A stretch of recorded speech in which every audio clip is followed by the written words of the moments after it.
Hi,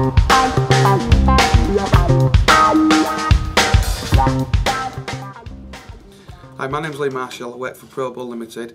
I am the project coordinator for Youth Progressions pre-E2E programme. The following footage you are going to watch is about a young person who, by his own admission, didn't believe he would reach his desired goal in life as being a chef. The young person that you're going to see come with us with lots of barriers and social emotion problems in life. The following footage identifies to us how important multi-agency work is, sharing information with providers. Greg's story really identifies to us as well how important it is that we always must try and work on the client's needs, so we're needs-led rather than resource-led. Greg's journey with us on Youth Progressions was quite challenging for not just only himself but us. Some of the barriers that we identified when Greg come onto the programme was firstly, he attended every day when he should be in, but it wasn't in on time, and this was something that we needed to work on with him. He lacked confidence. He spoke to us about a lot of underlying issues that had gone on in his life that really did create, you know, barriers to where he needed to be. When he was on the project, we took him on a residential. This was something that Greg initially said no to. There was no way he was going to go on the residential and things like that. So 6 or 7 weeks we took him on a residential. This is where Greg really excelled.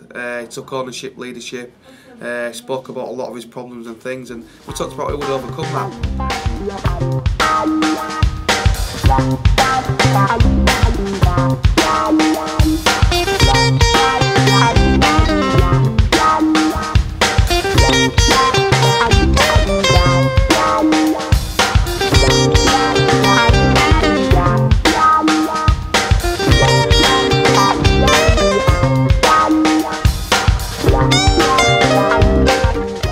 Describe what's happened just for me.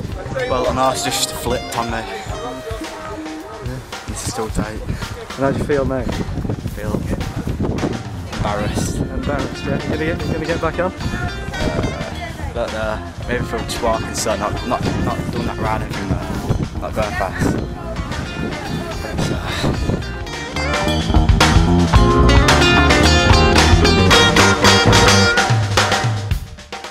My name is I'm the team leader for the Princess Trust Team Programme at Hull College. When Greg first came on the programme, he was a very shy young man. Didn't really want to do the programme at first. He seemed like, you know, he wasn't really into it. And we had a little bit of a tough time getting him to stick around class, but once we got into the programme, he just started to flourish. He was amazing. On the residential, he was king of the kitchen. We've got pictures of him sorting out, arranging, organising everybody. It was really good. I think the work placement was the major time I saw a change in Greg when he was at Premier Inn. You know, he went through it and he got an excellent reference from that, and from that day on I knew he was a born chef. I knew he was going to make it in the catering industry. Liz Bennett, I'm the Deputy Team Leader on the Princess Trust Team Programme. Okay, Greg Pearson came to us. He really didn't want to be here. We actually didn't think that he'd make it past the first week, but he did. Well, one of my best memories of Greg was actually him getting dressed up as a zombie, wrapping his head up in bandages and pouring blood down for our Thriller dance. And he actually went out and raised a lot of money. It was really good. He really got involved with it and really motivated the team.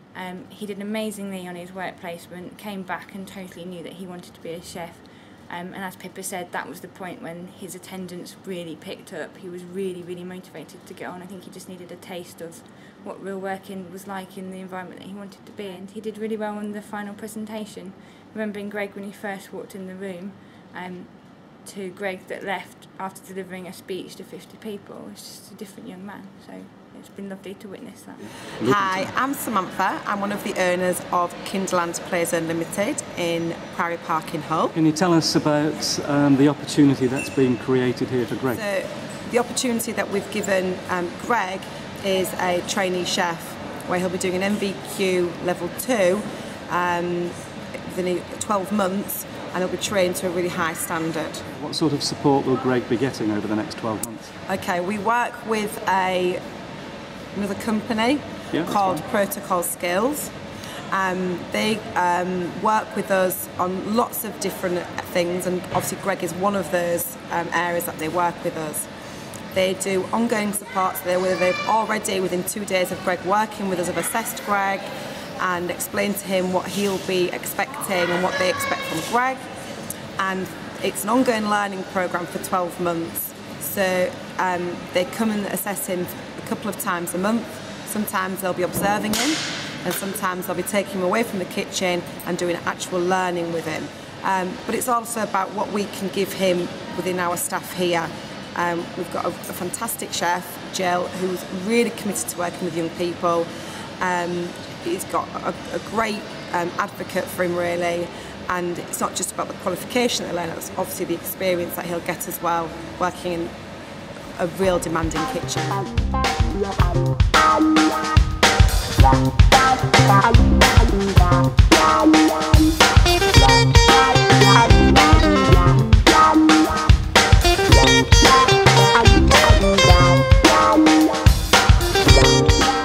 So then, Greg, can you tell me roughly what life was like a couple of years ago?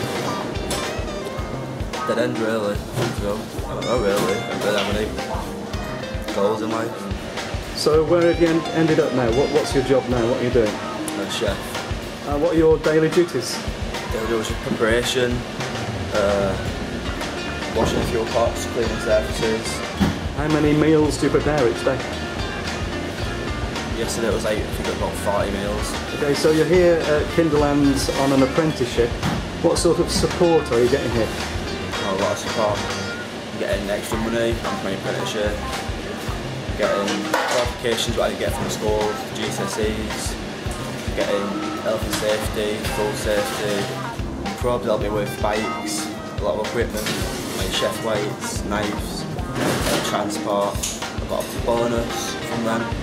So it's all good, really. So cast your mind back to 2 years, yeah, and think roughly what life was like then and what you've achieved now. How does it feel to be in a job? It was good because I didn't have nothing in my record I put up now. I just say I've been to school, I left. That's about it. But now I've got a lot of things I've done. I've got onto a lot of courses, done a lot of things, gained skills like health and safety, food hygiene. Basically, I'm just better myself, more confident in interviews a lot. CVs, everything, just a lot better. If you could give one piece of advice to other young people that might have been in your position a couple of years ago, what would it be? Just don't give up, just keep going for it. It might sound silly at the time, but every advice you get, just go for it, it's all good.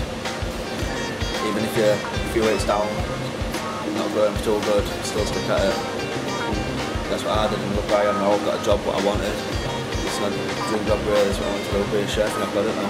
Yeah, fantastic. So I'm very happy. You know, we spoke to Greg only the other week at his provider, and he was really over the moon of what, you know, all the providers have done for him, the way we've all worked together. We laughed about the times that he challenged us and didn't believe he would ever get where he needed to be. He mentioned that, you know, I'm sick of going on courses and courses and courses in the first place. At the end of the day, to reach your goal, you have to do this. It will be worth it. You know, believe in us and believe in yourself. Now I'm just so proud of him. I think he's just done very, very well, and I hope that he gets to his head chef and owns his own restaurant, because I will be eating there if he does. But yeah, it was really good. Greg was just a pleasure to have on the programme, and we're both really proud of where he's gone on to be. Okay, Greg, that's been really good. It's been good working with you, and all the best in your job. Cheers, mate. Thank you.